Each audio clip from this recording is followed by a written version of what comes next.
Mission completed. A flash story by Helga Gruendler-Schierloh. It is kind of stuffy in here, Clark Newman whispered as he walked past the heavy-set man pacing in front of the Alitalia ticket counter. Upon hearing the prearranged code, the stranger stopped in mid-step, relief flashing across his round face. He lifted his left hand, clutching passport and ticket. 7649B, I presume? Correct. Clark now held up identical documents. And you must be 7649, eh? The other man's fleshy lips parted into a toothy grin. He opened up his passport and placed his index finger on the photograph. Today this fellow is Robert Stone. He looks rather mysterious, don't you think? Yes, indeed, Clark nodded, opening his own passport. Just like the one in here, a certain Timothy Black. Then he looked around, and where is 7649C? You are to meet up with her for a drink over there in that liquor joint. The so-called Robert Stone pointed straight across the terminal. She's supposed to get here at 7:30 p.m. She? Yes, I happen to know that our third link is a gorgeous blonde. I have seen a picture of her. But beyond that, I'm not familiar with her at all. Okay, we'll wait. Clark dropped his carry-on to the floor. By the way, how was your flight? Any difficulties at all making it through passport control? Hardly. With a name like Robert Stone and a baby face like mine, they let me in just about anywhere. I also didn't encounter any problems as a Peter Miller or a John Farmer.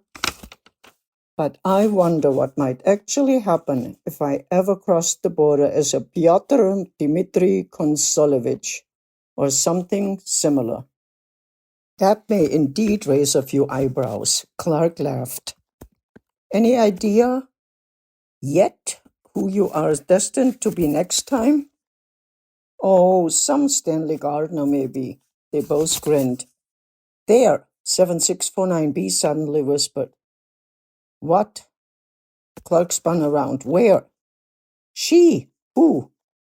7649C. She's here.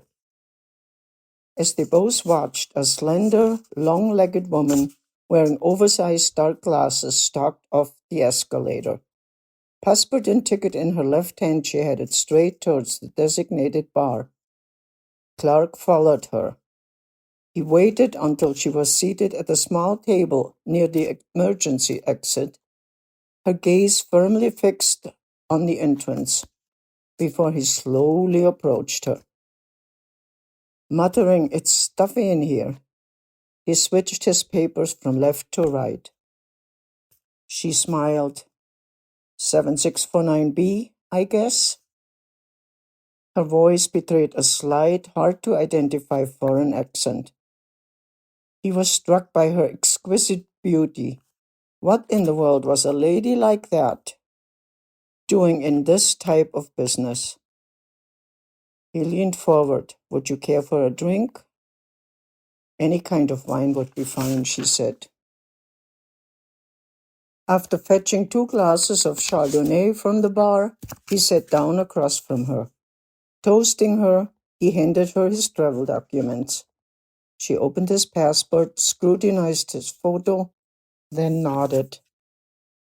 That's when he opened his briefcase and retrieved a bulging manila envelope. Glancing about, he quickly covered it with the restaurant's white linen napkin and slid it across the table. She painstakingly stashed the package away in her baggy purse before rummaging around in it a bit more. Finally, she handed his airline ticket back to him. Here, you may want to hold on to this as a precious souvenir. He felt the heavy padding inside the ticket's cover. How much? He asked. The agreed-upon amount, she said. My country is very grateful. Sipping his wine, he motioned toward the door. 7649A is expecting you at the Alitalia counter. Good luck. She gave him a glorious smile. then left abruptly. He lingered a bit longer, staring at his drink, imagining what her eyes might have looked like without those sinister butterfly glasses blotting them out.